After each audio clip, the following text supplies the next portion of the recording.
Ano ang mangyayari kung ang impeachment trial ay hindi na-terminate at natapos ang 19th Congress?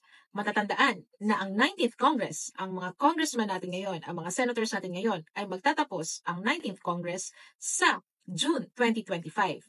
Ano ang mangyayari kung ang impeachment trial ay hindi na-terminate at natapos ang 19th Congress sa June 30, 2025? Maaari bang ma-impeach at ma-convict si VP Sara ng magkaibang congresses? For example, yung mga senators sa 19th Congress ay mag-iiba o yung kalahati nun ay mapapalitan sa upcoming election. Ang mga senators sa 19th Congress ay mapapalitan ang kalahati sa kanila sa 20th Congress. Ngayon, maaari bang ma-impeach at ma-convict si VP Sara ng magkakaibang congresses? Meron po tayong two views or dalawang school of thought. Una, ang Senate ay maaaring mag-continue sa impeachment trial kahit beyond pa o lagpas pa ng June 30, 2025. Dahil ito ay isang continuing body. Ito ay pursuant sa mga lumang decisions pa ng Korte Suprema, lalong-lalo na itong 1950 na kaso ng Arnold versus Nazareno. Lumang decisions pa ito ng Supreme Court.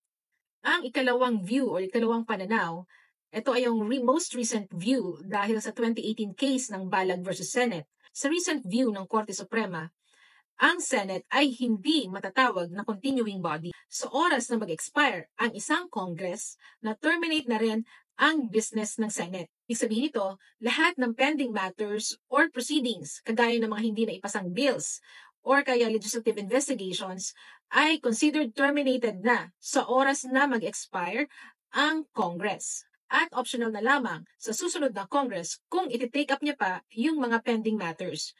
Pero hindi ito continuation, kundi it will be taken as if it was presented for the first time. Matatandaan na ngayon ay naka-recess ang 19th Congress at magre-resume sila sa June 2. Pag nag-continue ang impeachment trial at hindi ito na-terminate bago matapos ang 19th Congress sa June 30, 2025, second view, ang impeachment trial ay deemed terminated dahil may bago ng body, 20th Congress na. Kung ang ikalawang pananaw ang ating susundin, dahil ito ay ang most recent rulings ng Supreme Court 2018 na Balag versus Senate, napaka-critical kung sino yung iboboto nating mga senador sa darating na eleksyon. Bakit?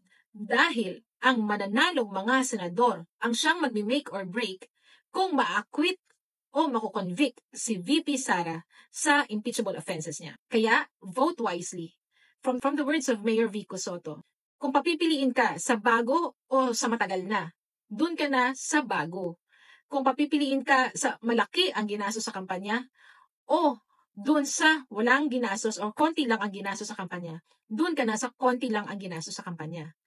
Kung papipiliin ka dun sa namimigay ng ayuda o hindi namimigay ng ayuda, ang masasabi ko dyan, tanggapin niyo ang ayuda dahil sa inyo yan.